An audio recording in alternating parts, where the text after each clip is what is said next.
मिल्कीपुर उपचुनाव की तारीख आ जाने से बीजेपी के पास अयोध्या की हार का हिसाब बराबर करने का मौका आ गया है। समाजवादी पार्टी के सामने भी अपने गढ़ में वर्चस्व बनाए रखने की चुनौती खड़ी हो गई है। मिल्कीपुर में योगी को अयोध्या का हिसाब किताब बराबर करना है। अखिलेश के सामने गढ़ बचाने की चुनौती। नमस्कार, आप देख रहे हैं न्यूज कॉल 24। मैं हूं आपके साथ सुशील गिरीश। न्यूज कॉल 24 के खास प्रोग्राम प्राइम अपडेट में आपका स्वागत है। वीडियो में आखिरी तक बने रहिए। मिल्कीपुर में जंग का ऐलान हो चुका है, जिसे अयोध्या की नई जंग के रूप में देखा जा रहा है। अव्वल तो मिल्कीपुर में भी उपचुनाव उत्तर प्रदेश की 10 सीटों के साथ ही हो जाना चाहिए था, लेकिन वो घड़ी अब जाकर आई है। चुनाव आयोग ने मिल्कीपुर में वोटिंग की तारीख घोषित कर दी है। 5 फरवरी को मतदान होना है और 8 फरवरी को वोटों की गिनती, मतलब नतीजे दिल्ली विधानसभा चुनाव के रिजल्ट के साथ ही आएंगे। अयोध्या की पहली सियासी जंग तो राम मंदिर निर्माण से जुड़ी थी, जो जनवरी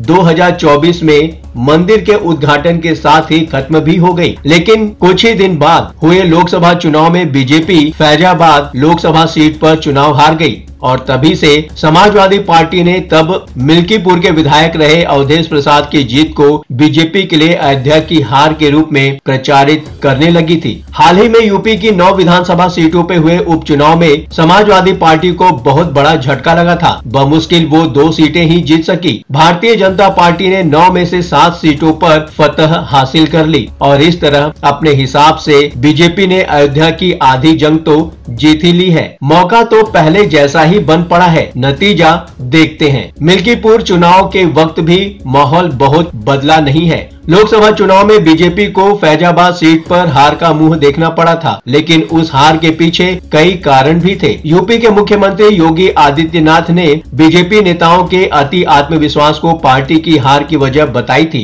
अयोध्या सहित लोकसभा चुनाव में बीजेपी की हार भी करीब करीब वैसी ही लगी जैसी 2017 में योगी आदित्यनाथ के मुख्यमंत्री बन जाने के बाद गोरखपुर और फूलपुर सीटों के नतीजे आए थे, जिसमें बीजेपी की हार हुई थी। और जैसे उसके बाद हुए चुनाव में योगी आदित्यनाथ ने दोनों ही सीटें जीतकर बीजेपी की झोली में डाल दी थी। हाल के उपचुनाव में भी बिल्कुल वैसा ही देखने को मिला था। ये संयोग ही है जैसे 2024 में राम मंदिर उद्घाटन के बाद लोकसभा चुनाव हुए थे। मंदिर उद्घाटन की सालगिरह के उत्सव के ठीक बाद मिल्कीपुर में उपचुनाव होने जा रहा है और उसके बाद यूपी के प्रयागराज में 13 जनवरी से 26 फरवरी महाकुंभ का आयोजन होने जा रहा है। महाकुंभ का न्योता देने को लेकर मंदिर उद्घाटन के दौरान जो माहौल बना था, अब भी नजारा कुछ वैसा ही है। महाकुंभ के न्योते को लेकर भी अखिलेश यादव और बीजेपी के बीच वैसे ही तकरार हो रही है जैसे 2024 में राम मंदिर उद्घाटन समारोह को लेकर चल रहा था। अब तो ऐसा लगता है जैसे मिल्कीपुर के बहाने अयोध्या की लड़ाई नए सिरे से लड़ी जा रही है। तैयारियां दोनों तरफ से युद्ध स्तर पर हो रही हैं और कोई भी मौका चूकना नहीं चाहता।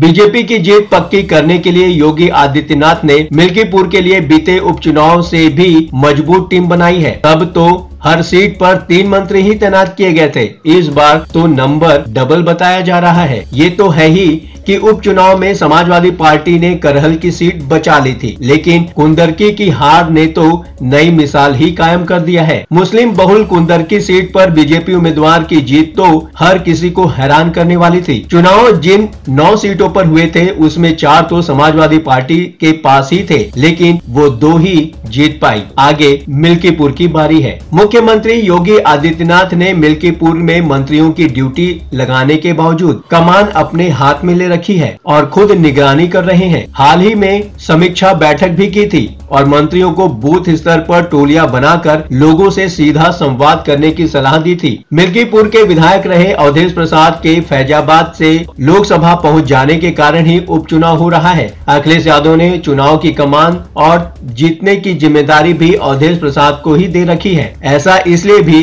क्योंकि अवधेश प्रसाद के बेटे अजित प्रसाद का ही चुनाव लड़ना पहले से ही तय हो चुका है। बीजेपी की तरफ से ऐसी कोई आधिकारिक जानकारी तो नहीं आई है, लेकिन चर्चा है कि बाबा गोरखनाथ को पार्टी का अधिकृत उम्मीदवार बनाया जा सकता है। 2022 के विधानसभा चुनाव में बाबा गोरखनाथ समाजवादी पार्टी उम्मीदवार अवधेश प्रसाद से 13,000 वोटों से चुनाव हार गए थे। तब अवधेश प्रसाद को 1,03,000 वोट मिले थे, जबकि बाबा गोरखनाथ को 90,500 वोट ही मिल पाए थे। अवधेश प्रसाद 2012 में भी मिल्कीपुर से विधायक रह चुके हैं, लेकिन उसके बाद 2017 में बाबा गोरखनाथ मिल्कीपुर से विधायक बने थे। देखा जाए तो उपचुनाव में बीजेपी ने 9 में से 7 सीटें जीतकर अयोध्या का आधा हिसाब तो बराबर ही कर लिया है, आधा हिसाब बाकी रह गया है और अखिलेश यादव की कोशिश हर हाल में उसे रोकने की होगी। इस खबर पर आप क्या सोचते हैं? अगर आप कुछ कहना चाहते हैं तो कमेंट सेक्शन खुला है, खुलकर अपने विचार हमसे साझा करें। ये प्लेटफॉर्म है जनता का, यानी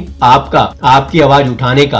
अब आपकी बात नहीं रहेगी अनसुनी। आपके विचार, आपके सुझाव हमारे लिए मायने रखते हैं। चलते चलते ये बात भी बताना जरूरी है कि न्यूज़ कॉल 24 अपने दर्शकों की राय और सूचनाओं के लिए हमेशा खुला है। यदि आपके आसपास कोई महत्वपूर्ण घटना, दुर्घटना, भ्रष्टाचार, प्रेरक प्रसंग, वृत्तांत, सामाजिक मुद्दा या अन्य कोई मामला सामने आए तो कृपया उसे हमारे साथ साझा करें। हम आपकी गोपनीयता की पूर्ण सुरक्षा का आश्वासन देते हैं। आपके योगदान से हम बेहतर और सारगर्भित समाचार प्रदान करने में सक्षम होंगे। अभी तक आपने इस चैनल को सब्सक्राइब नहीं किया है तो देर किस बात की, चैनल को अभी सब्सक्राइब करें। आपका चैनल को सब्सक्राइब करना, वीडियो को लाइक करके कमेंट करना हमारे प्रयासों को प्रोत्साहन देता है। आज के लिए बस इतना ही। लगातार खबरों के लिए बने रहिए न्यूज़ कॉल 24 के साथ।